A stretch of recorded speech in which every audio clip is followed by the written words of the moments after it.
2026 বিশ্বকাপকে সামনে রেখে পুরো বিশ্ব জুড়ে শুরু হয়ে গেছে ফুটবল উন্মাদনা। আর এই উন্মাদনার সূচনা সবার আগে করেছে মেক্সিকোর রাজধানী মেক্সিকো সিটিকে সাজানো হয়েছে পুরো বিশ্বকাপের থিমে। পুরো শহর জুড়ে দেখা যাচ্ছে অসংখ্য দৃষ্টিনন্দন মুরাল। এছাড়াও আয়োজন করা হয়েছে বিশ্বের সবচেয়ে বড় ফুটবল প্রশিক্ষণ ক্যাম্পেইনের, যা গিনেস বুক অব ওয়ার্ল্ড রেকর্ডসে জায়গা করে নিয়েছে। বিশ্বকাপকে সামনে রেখে অংশগ্রহণকারী দেশগুলো একে একে ঘোষণা করছে তাদের চূড়ান্ত স্কোয়াড। সবার আগে চূড়ান্ত দল ঘোষণা করেছে ফ্রান্স। দারুণ ফর্মে থাকা সেরা খেলোয়াড়দের নিয়েই বিশ্বকাপ মঞ্চে নামছে তারা। এছাড়াও তাদের দলে রয়েছে অসংখ্য প্রতিভাবান ও তারকা ফুটবলার। হিসাব করলে বলা যায় সবচেয়ে শক্তিশালী দল নিয়ে বিশ্বকাপে অংশ নিতে যাচ্ছে ফ্রান্স। বাজে ফর্মের কারণে দল থেকে বাদ পড়েছেন এদুয়ার্দো কামাভিঙ্গা এবং র্যান্ডাল কোলো মুয়ানি। এ থেকে বোঝা যায় কোনো ধরনের ছাড় না দিয়েই নিজেদের সেরা দল গঠন করেছে বর্তমান রানার্স আপ। এছাড়াও চূড়ান্ত স্কোয়াড ঘোষণা করেছে এশিয়ান পরাশক্তি জাপান। সামুরাই ব্লুদের দল এবার অনেক বেশি গোছানো ও ভারসাম্যপূর্ণ। তবে ইনজুরির কারণে দল থেকে ছিটকে গেছেন কাওরো মিতোমা। এমন এক তারকা ফুটবলারের অনুপস্থিতি দলকে কিছুটা হলেও ভোগাবে তা বলাই যায়।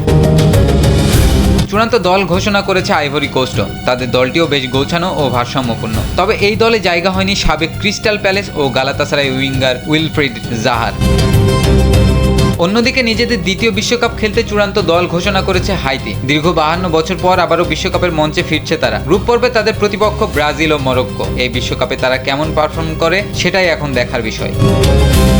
বেলজিয়ামও ঘোষণা করেছে তাদের চূড়ান্ত স্কোয়াড। নিজেদের সোনালী প্রজন্ম পার করে এবার নতুন এক তরুণ দল নিয়ে বিশ্বকাপে যাচ্ছে তারা। আগের সেই এডেন হ্যাজার্ড আর ফুটবলে নেই। কেভিন ডি ব্রুইনার বয়সও এখন অনেকটাই বেড়েছে। সোনালী যুগেও বড় কোনো শিরোপা জিততে না পারা বেলজিয়াম এবার কত দূর যেতে পারে সেটাই দেখার বিষয়। তবে দল থেকে বাদ পড়েছেন Chelsea midfielder Romeo Lavia, Nottingham Forest goalkeeper Matt Sels এবং আর্থার ভার্মিটেন।